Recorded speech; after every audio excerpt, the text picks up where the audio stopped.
नमस्कार। और आज हम एक बहुत ही खास भारतीय त्योहार पर गहराई से बात करने वाले हैं, पोला पर्व। हमारे पास जो जानकारी है वो इसे बैलों के सम्मान का उत्सव कहती है। नाम से ही काफी कुछ साफ हो जाता है ना? हाँ बिल्कुल। ये त्योहार है बैलों के लिए, मतलब जो खेती में सबसे जरूरी साथी हैं, हाँ। उनके लिए अपना आभार, अपना आदर दिखाने का एक तरीका। ये सोचकर ही मतलब हैरानी होती है कि पूरा एक दिन उनके सम्मान में। चलिए देखते हैं कि ये सम्मान असल में कैसे दिखाया जाता है, इसके पीछे क्या सोच है। ये बहुत अच्छा विषय चुना है आपने। पोला पर्व सिर्फ एक छुट्टी नहीं है। ये असल में उस गहरे रिश्ते को समझने का मौका देता है जो इंसानों और पशुओं के बीच रहा है सदियों से, खासकर खेती वाले समाजों में। और बैल जैसे जानवर जिन्होंने हमारी पूरी सभ्यता को बनाने में मदद की है, तो ये उनकी मेहनत को, उनके काम को याद करने का एक वार्षिक तरीका है, एक अनुष्ठान है। और ये जो याद करना है या सम्मान देना है, इसका एक बड़ा दिलचस्प तरीका लेख में बताया गया है जी। कि जहां बैल नहीं होते, मान लीजिए शहरों में या कुछ घरों में, वहां लोग मिट्टी के छोटे छोटे बैल बना के उनकी पूजा करते हैं। हाँ। और बच्चे भी खेलते हैं उनसे। राइट। ये कितनी कितनी लचीली और समावेशी बात है। बिल्कुल सही कहा आपने। ये मिट्टी का बैल वो सिर्फ एक खिलौना नहीं रह जाता, फिर वो एक प्रतीक बन जाता है, एक शक्तिशाली प्रतीक। वो असली बैल की जगह लेता है और ये पक्का करता है कि त्योहार की जो आत्मा है, मतलब कृतज्ञता, आभार, वो हर घर तक पहुंचे, चाहे किसी के पास असल बैल हो या ना हो। अच्छा। ये परंपरा को जिंदा रखने का एक तरीका भी है, बदलते हुए समय में भी दिखाता है कि आभार की भावना सीमाओं से बंधी नहीं है। तो मतलब भावना ज्यादा जरूरी है, हाँ जी। तरीका चाहे जो हो। हाँ। ये तो बड़ी गहरी बात है। बिल्कुल। और ये एक तरह से शहर और गांव के बीच की दूरी भी कम करता है ना? बिल्कुल, निश्चित रूप से शहर में रहने वाला भी जुड़ाव महसूस कर सकता है। और सोचिए, ये परंपरा अगली पीढ़ी तक कैसे पहुंचती है। जब बच्चे उन मिट्टी के बैलों से खेलते हैं, पूजा में देखते हैं, तो वो बिना किसी लेक्चर के ही सीख जाते हैं। वो त्योहार का महत्व, उसके पीछे का आभार सब समझ जाते हैं। ये सिर्फ पूजा नहीं, ये सांस्कृतिक शिक्षा भी है। बात तो सही है। अच्छा, अब त्योहार है तो खाने पीने की बात तो होगी ही। जानकारी में लिखा है कि इस दिन घरों में खास पारंपरिक पकवान बनते हैं। नाम भी दिए हैं, ठेठरी, खुरमी।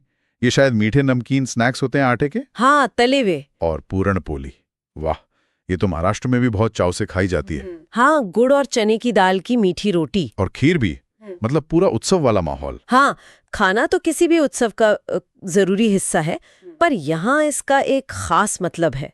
ये पकवान सिर्फ खाने के लिए नहीं बनते। अच्छा, तो क्या खास है इसमें? मुझे एक बात बहुत ही अनोखी लगी कि ये पकवान पहले भगवान को चढ़ाए जाते हैं।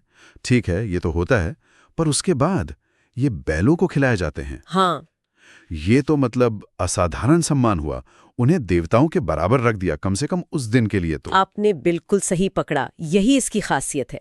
ये जो क्रिया है ना, बैलों को वही भोग खिलाना जो भगवान को चढ़ाया है, ये दिखाता है कि उस दिन उनकी स्थिति कितनी ऊंची है। वो सिर्फ काम करने वाले जानवर नहीं है, वो परिवार के सम्मानित सदस्य जैसे हैं, बल्कि उससे भी ज्यादा। घर की खुशहाली में उनका बराबर का हिस्सा है। ये सिर्फ एक रस्म नहीं है, ये उनके साल भर के काम की दिल से की गई स्वीकृति है। अद्भुत। ये सोचना भी कमाल है कि कैसे हमारे समाज ने पशुओं के लिए इतने गहरे सम्मान को अपनी परंपराओं में जगह दी है। पर बात यही खत्म नहीं होती। एक और मान्यता है जो मुझे बड़ी रहस्यमयी लगी। कुछ इलाकों में मानते हैं कि पोला के दिन ही अन्न माता, मतलब धरती माँ या फसल की देवी, गर्भ धारण करती हैं। हाँ, ये मान्यता बहुत महत्वपूर्ण है। इसका मतलब है कि धान के पौधों में दूध भरने लगता है, मतलब फसल पकने लगती है। हाँ, ठीक समझ रहे हैं आप। ये फसल के विकास का एक अहम पड़ाव है। और इसी वजह से एक और अनोखी बात, इस दिन खेतों में नहीं जाते। किसी को भी खेत में जाने की मनाही होती है। ये थोड़ा अजीब नहीं? खेती के त्योहार पर खेतों से दूरी। पहली बार सुनने में शायद लगे, लेकिन अगर हम इसे थोड़ा गहराई से देखें तो ये बहुत ही तार्किक और सम्मानजनक परंपरा है। देखिए, ये मान्यता क्या कर रही है, ये बैल के आराम के दिन को फसल के विकास के सबसे नाजुक, सबसे अहम पड़ाव से जोड़ रही है। धान में दूध भरना ये पौधे के लिए बहुत संवेदनशील समय होता है, तो खेतों में न जाना ये असल में प्रकृति की इस प्रक्रिया का सम्मान करना है कि हम उसमें कोई दखल न दें, उसे शांति से अपना काम करने दें। अच्छा, तो ये अंधविश्वास नहीं बल्कि एक तरह की पुरानी इको सेंसिटिविटी है। मतलब ये समझना कि प्रकृति के कुछ चक्रों को छेड़ना नहीं चाहिए। क्या बात है। ये तो आज के लिए भी बड़ा सबक है। ये एक समग्र नजरिया है जहां इंसान, जानवर, प्रकृति सब एक दूसरे से जुड़े हैं और सबका सम्मान है। हाँ, ये समझ आता है। तो ये सिर्फ बैलों का ही नहीं, एक तरह से प्रकृति का भी सम्मान दिवस हुआ। और जैसा कि लेख में है, ये सब सिर्फ पूजा पाठ या मान्यताओं तक ही नहीं रुकता। पोला एक बड़ा सांस्कृतिक और सामुदायिक उत्सव भी है। हाँ, बिल्कुल। गांवों में बैलों को सजाने की प्रतियोगिताएं होती हैं। हाँ। और बैल दौड़ भी होती है। हाँ। इससे तो उत्सव में जान आ जाती होगी। हाँ, ये सांस्कृतिक कार्यक्रम पोला के अनुभव को और भी रंगीन बनाते हैं। बैलों को सजाने की ही बात करें, उन्हें नहलाया जाता है, सींगों पर रंग रोगन होता है, नई रस्सियां, घंटियां, खूबसूरत झालरें उनसे सजाते हैं। ये सिर्फ सजावट नहीं है, ये उनके लिए प्यार और देखभाल का इजहार है।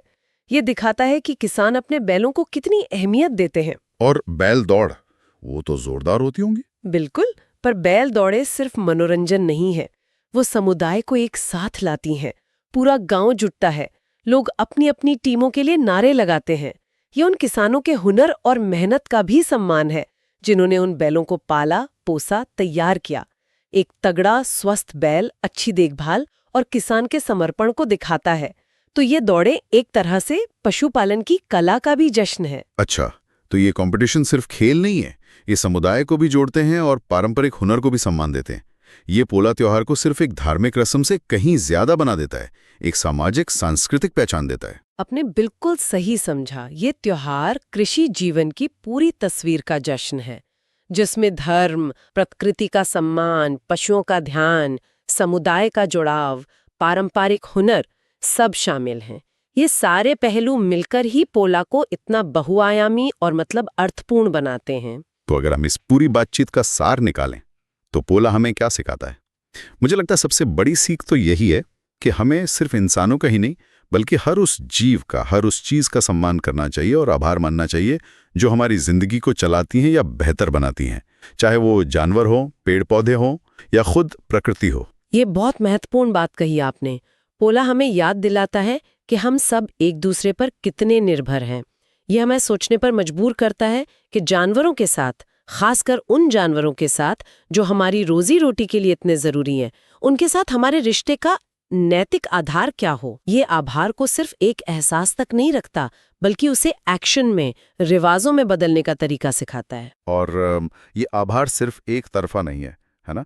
जब किसान इतना ध्यान रखते हैं तो बदले में बैल भी पूरी ताकत से खेत में काम करते हैं। ये आपसी सम्मान और भरोसे जैसा है। हाँ, ये साथ रहने और एक दूसरे को फायदा पहुंचाने का एक अच्छा उदाहरण है। हालांकि ये भी मानना पड़ेगा कि हमें इसे सिर्फ रोमांटिक नजरिए से नहीं देखना चाहिए। आज के जमाने में खेती में मशीनें आ गई हैं। हाँ, ट्रैक्टर वगैरह। इसने बैलों की भूमिका को काफी बदल दिया है। कई जगहों पर अब ट्रैक्टर ही मुख्य है। ये एक अहम बात है। तो क्या इसका असर पोला जैसे त्योहारों पर पड़ा है? क्या ये परंपराएं अब कम हो रही हैं? ये थोड़ा जटिल सवाल है। असर तो पड़ा है, यकीनन।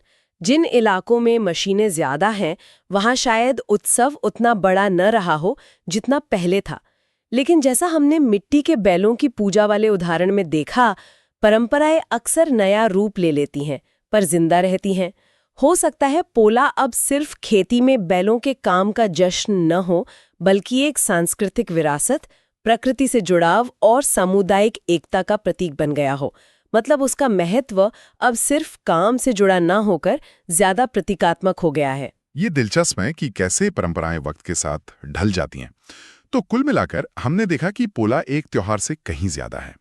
ये आस्था, प्रकृति के लिए इज्जत, जानवरों के लिए आभार, सामुदायिक जश्न और सांस्कृतिक पहचान, इन सब का एक अनोखा मिश्रण है। बिल्कुल। और ये सब हमें एक गहरे सवाल पर लाकर छोड़ता है, जिसका जिक्र स्रोत में भी है। आज की इस तेज रफ्तार टेक्नोलॉजी वाली दुनिया में हम उन चीजों के लिए अपना आभार कैसे जताते हैं जो हमारी जिंदगी का आधार है? क्या हम अपनी कारों, कंप्यूटरों या उन अदृश्य नेटवर्कों का शुक्रिया करते हैं जो हमें कनेक्टेड रखते हैं, या उन कुदरती संसाधनों का जिन्हें हम रोज इस्तेमाल करते हैं? ये तो सोचने वाली बात है। पोला जैसे त्योहार हमें आभार जताने का एक बहुत सीधा, सामने दिखने वाला और सामुदायिक तरीका दिखाते हैं। सवाल ये है कि आज की जिंदगी में जहां हमारी निर्भरताएं ज्यादा पेचीदा हैं, अक्सर दिखाई भी नहीं देती, क्या हम इस तरह के सीधे आभार से कुछ सीख सकते हैं? क्या हमारे पास आभार जताने के अपने आज के ज़माने के रिवाज हैं, या हम इस ज़रूरी इंसानी भावना को कहीं खोते जा रहे हैं? ये एक ऐसा विचार है जिसे हम अपने साथ ले जा सकते हैं।